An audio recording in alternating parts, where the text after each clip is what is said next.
Buenos días, profesora. Somos el grupo 7 y el día de hoy vamos a exponer si fue o no beneficiosa la reforma agraria desde un punto de vista político, económico y social. La reforma agraria, a medida que buscó cambiar la distribución de tierras, fue un hito histórico en nuestro país, el cual afecta el sector agrícola hasta el día de hoy. Pero primero hay que comprender qué se entiende por reforma agraria. La reforma agraria es un proceso político en el que se dan medidas económicas y sociales que buscaban distribuir la propiedad para aliviar la desigualdad, junto con la mejora a la productividad agrícola. Para lograrlo se utilizó la intervención gubernamental y la coerción del Estado. Pero, ¿en qué contexto vivía el Perú en esa época? Pues en 1968, tras un golpe de Estado del general Juan Velasco Alvarado, toma el poder con el ejército de su lado. Este inició una dictadura que duró 7 años, la cual incluyó la estatización de la industria y el control gubernamental de las telecomunicaciones, por lo que al año de su mandato promulgó la Ley de Reforma Agraria, justificado en los puntos mencionados.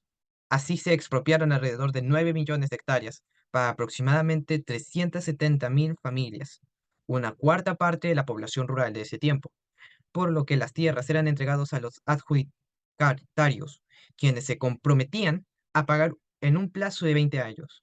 La mayoría de ellos no eran propietarios individuales, sino cooperativas formadas por los campesinos o ex trabajadores de los latifundos, siendo de las más importantes la CAP, Cooperativa Agrícola de Producción, y el SAIS, Sociedad Agrícola de Interés Social. Esta tendencia de agrupar a los beneficiarios fue una de las razones por las que no se cumplieron las expectativas. La característica colectiva de la propiedad distorsionó la entrega de tierras y dificultó la toma de decisiones. Causa de esto, los indicadores de bienestar bajaron considerablemente en nuestro país y pasamos de ser uno de los 3 países con mayor tasa de desnutrición. A partir de 1971, la producción de los 13 principales cultivos del país bajó un 18% y finalmente el nivel de productividad fue severamente afectado. Esto nos hace cuestionar, ¿fue beneficioso la reforma agraria en el Perú? Ante esto, no consideramos que fuera beneficiosa esta reforma. A continuación, defenderemos nuestra postura con los siguientes argumentos. En primer lugar, se considera que la reforma agraria en el Perú no logró generar un verdadero desarrollo rural, ni construir significativamente la justicia social, lo que se refleja en la persistencia de la pobreza y la violencia en el país. La implementación de la reforma agraria no abordó de manera efectiva las necesidades del campesinado andino, el grupo social más pobre y marginado del país, lo que generó un descontento y desilusión en diversos sectores nacionales, especialmente en la zona de la sierra. Además, la reforma agraria no logró incorporar beneficios materiales concretos a la mayoría del campo, lo que generó lo que continuó esa más de sector de desconfianza por parte de la mayoría de la población peruana. La falta de un diseño efectivo para enfrentar el problema del minifundio y la limitada redistribución del ingreso por defecto de la reforma agraria contribuyeron a la persistencia de la pobreza en las comunidades campesinas. En otras palabras, la reforma agraria no cumplió las expectativas del desarrollo rural ni tampoco la justicia social, lo que ha contribuido a mantener más las condiciones de esa pobreza y opresión en el campo. La reforma agraria, a pesar de tener sus objetivos iniciales, no logró abordar de manera efectiva las necesidades del campesinado por parte en ese rubro del sector andino. La falta de un diseño efectivo para enfrentar el problema de los minifundios y la limitada restribución del ingreso por defecto de la reforma agraria contribuyeron a la persistencia de esa pobreza y esa continua marginación de los sectores más pobres del país. Estos factores, junto con la falta de beneficios materiales concretos en la mayoría del campo que no podían remunerar a los pobladores, generaron más infortunio y negatividad de las acciones del gobierno que tenían la población más pobre.